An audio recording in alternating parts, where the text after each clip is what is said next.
Welcome, welcome, welcome to another episode of The Saddest Things in the World. In this show, we analyze and discuss some of the saddest things ever. Why, you may ask? I don't know. There is a twist. Some episodes will turn out happy. Some will stay very sad. Let's jump into it. Today's episode is Peter the Dolphin's suicide.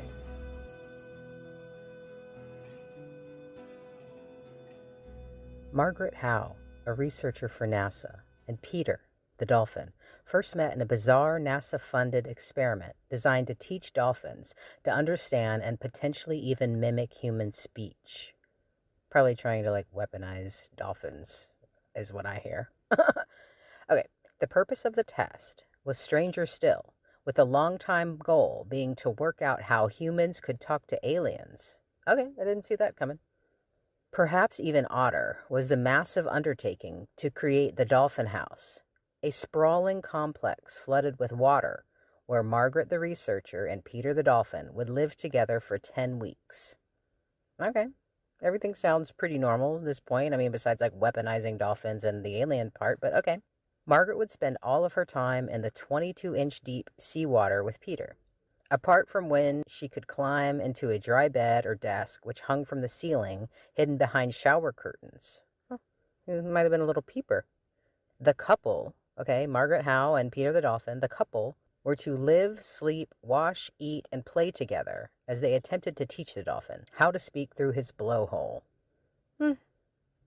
Okay. Maybe because the aliens do live underwater. They want to send little messaging pigeon down to aliens and dolphins speak through their blowholes? I have no fucking idea. Okay, let's keep it going. Dr. John C. Lilly from the Dolphin Point Laboratory, he predicted the dolphin would be able to mimic human speech within a decade or two. However, between the dolphin and his human handler, things became much more complicated than anyone could have predicted. Peter the dolphin's own vet described Peter as, quote, falling madly in love with Margaret Howe. I mean, I don't know. I would predict that. I mean, don't dolphins hump people? Isn't there a King of the Hill episode where Hank gets humped by a dolphin? Everybody knows dolphins hump. So you put two things together like that and act all lovey-dovey, somebody's going to want to do somebody. I'm just saying. While the test was unsuccessful in getting a dolphin to learn English, to talk to aliens, it did offer insight into the powerful emotions held by animals. Margaret noticed by week 4 of the experiment, Peter had started to become sexually aroused around her, and he would be flirtatious, nibbling at her and rubbing against her legs. As Peter's urges became more and more lusty, the young researcher decided to start pleasuring the dolphin in a bid to keep him focused. Okay, I'm sorry, I didn't really research this before we did the episode. I didn't see that coming either. So she jerked Peter the dolphin off to keep him focused. Okay, I call bullshit on all this. I think it was just set up from the beginning for this shit. All right, let's go. She denied this was sexual for her, but acknowledges it was for him, and instead describes the experience as sensuous. Okay. Whacking off a dolphin, sensuous. Okay, I mean, I guess, yeah. I would have loved to be in that meeting. So it's okay, everybody sits down, okay, let's talk about this week's issues. Okay, well, Peter continuously wants to have sex with me, and he gets aroused, and, whose idea was that? Okay, how about this? Shot in the dark. What about jerking Peter off? How did that go down, in the boardroom? Margaret, however, did admit she formed a deep emotional bond with Peter. Okay, so they were feeling each other. I feel bad for Peter. Shit's gonna hit the fan, y'all. That relationship of having to be together sort of turned into really enjoying being together and wanting to be together and missing him when he wasn't there. Okay, this is a perfect example of the film Vanilla Sky. Jason Lee's character, he was a writer, and he made up this thing called a proximity infatuation.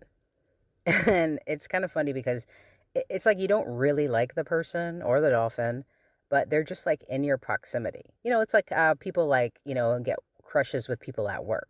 Do you really like that person, or are they just in your face all day and you guys happen to bond on a couple things? So yeah, is this a proximity infatuation? I don't know. I'm gonna go with Mabes. Okay, let's keep going. I'm nervous, y'all. How the hell, what's gonna happen? It was easier for NASA and Margaret to just incorporate that and let it happen. They called it very precious and gentle. Okay, I don't know. Let's just keep going. Margaret said, Peter knew I was right there. Peter was right there.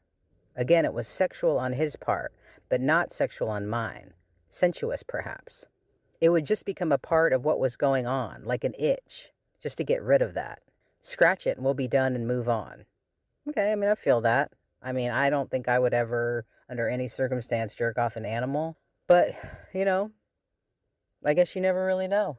Peter was, however, utterly smitten with Margaret. Yeah, they hang out with you all day and whack you off. What's not to love? He would get jealous if she spoke to other humans and even lost interest in 2 other female dolphins. Whoa, Peter was ready to cash it all in. He was ready to risk it all. Maybe if the other 2 dolphins were jerking him off, he would have liked them. I just don't even know. He took to sleeping next to Margaret in her suspended bed. The 2 would watch TV and even started to form some human sounds, in particular the word ball. Yeah, like bow. Suck my bowels, Margaret. That's ball, yeah. However, as their bond became deeper, they established a workable relationship between human and dolphin. The experiment's funding ran out and the dolphin house had to close. Okay, I'm scared. Peter was shipped away for Margaret, being taken 1,000 miles away to Dr. Lily's other much smaller lab in Florida. Within weeks, the seemingly heartbroken dolphin had died in an apparent act of suicide as he was kept in cramped conditions without his lover. Margaret said, I got that phone call from John Lilly. John called me himself to tell me. He said Peter had committed suicide. The lab's vet, Andy Williamson, even attributed his death to a broken heart as he was ripped away from Margaret. He said Margaret could rationalize it, but when she left, could Peter? Here's the love of his life gone. Rick O'Berry from the animal rights organization, the Dolphin Project, also backs the description of Peter's death as suicide. He said dolphins are not automatic air breathers like we are. Every breath is a conscious effort. If life becomes too unbearable, the dolphins just take a breath and they sink to the bottom. They don't take the next breath. Scientists are split over whether dolphins have the mental capacity to participate in suicide in the human sense of the word. Seems like it. That's what he just fucking said. However, distressed animals are well known to engage in self-destructive behavior that may prove fatal. Such is the case of Hugo the whale, who rammed his head into a tank so often that he suffered a brain aneurysm. Lori Marino, a behavioral neuroscientist, dolphin expert, and founder of the Camilla Center for Animal Advocacy, published a paper which she argues as much. She writes that their brains have sophisticated capacity for emotion and the kinds of thinking processes that would be involved in complex motivational states, such as those that accompany thoughts of suicide. So their brains look like they have the capacity to understand what suicide is. I think he knew. Peter liked to be with me. He would rub himself on my knee or my foot or my hand, and at first I would put him downstairs with the girls. There's 2 female dolphins. But transporting Peter downstairs proved to be so disruptive to the lessons that faced with his frequent arousal, it just seemed easier for her to relieve his urges herself manually. I allowed that, she said. I wasn't comfortable with it as long as it wasn't rough. It would just become a part of what was going on, like an itch to get rid of. Scratch it and move on. And that's how it seemed to work out. It wasn't private. People could observe it. It was a precious thing which was carried out with great respect. I was there to get to know Peter. That was part of Peter. Innocent as they were, her sexual encounters with Peter would ultimately overshadow the whole experiment when a story about them appeared in Hustler magazine in the late 1970s. Well, how did they find out about it? NASA might have sold information, for God's sakes. She bought all the copies she could find, but the story was out there and continues to circulate to this day. It's a bit uncomfortable, she acknowledges. The worst experiment in the world, I've read somewhere. That's fine, I don't mind. But that was not the point of it, nor the results of it, so I just ignore it. This guy was also giving dolphins LSD. It was, early 60s, a lot of experimentation with that. So this guy was doing LSD, getting whacked off all day. So after they couldn't really get the dolphins to talk, they started experimenting more with LSD, and then it just sort of dwindled away. I mean, supposedly, I don't know, it could be going on. There could be a dolphin army on LSD, and they're just saying it's over. I have no idea. But the live-in experiment portion closed. So after it closed, they couldn't house Peter anymore. I mean, call me crazy, but maybe they could have put him back out in the ocean. Peter was moved to a Miami lab, held captive in a smaller tank with little or no sunlight. He quickly deteriorated, and after a few weeks, boom. Peter the dolphin had committed suicide. Margaret Howe stayed on the island, marrying the photographer who'd captured pictures of the experiment. Together they moved back into the dolphin house, eventually converting it into a family home where they brought up 3 daughters. Ooh, burn. In her and Peter the dolphin's old house, she made a house with somebody else and had kids. That's cold, yo. It was a good place, she remembers. There was good feelings in that building all the time. In the year that followed, the house has fallen into disrepair. Yes, that's Peter the dolphin's curse. So what lessons have we learned? I don't know. NASA and the government always try to weaponize things. They're always messing with something. Well, we already knew that. Okay, what else did we learn? Okay, I do believe that animals commit suicide. There's a couple other cases. A dog threw himself off a bridge. The whale. Have you guys seen that Disney documentary? It was many years ago, from 60s or 70s. And it's about the lemmings. Remember the lemmings throwing themselves off the cliff? I'm sure you all have remembered that. Hearing that. Here's the deal, you guys. We can talk about how evil NASA is and how evil the government is. Disney's just as evil. And I'm not talking about brainwashing and warping the minds of young girls all over the planet. Manipulating and brainwashing and forming these little girl minds for their own sick fucking pleasures. During that scene of the lemmings, they were pushing the lemmings off of the cliff. Lemmings do not jump off of cliffs, people.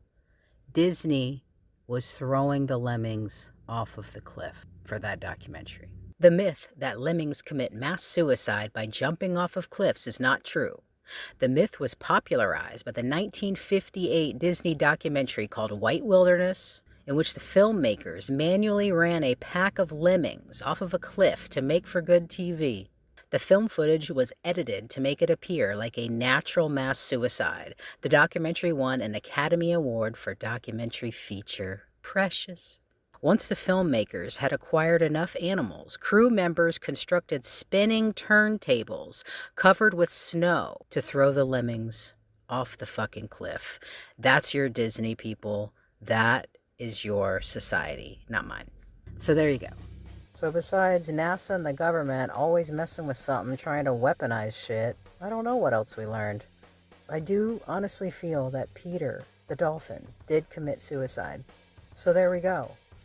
That was a burn, though. I don't care what you say. It was a burn to Peter for her to move in there with her man and her kids. She made kids in her and Peter's home.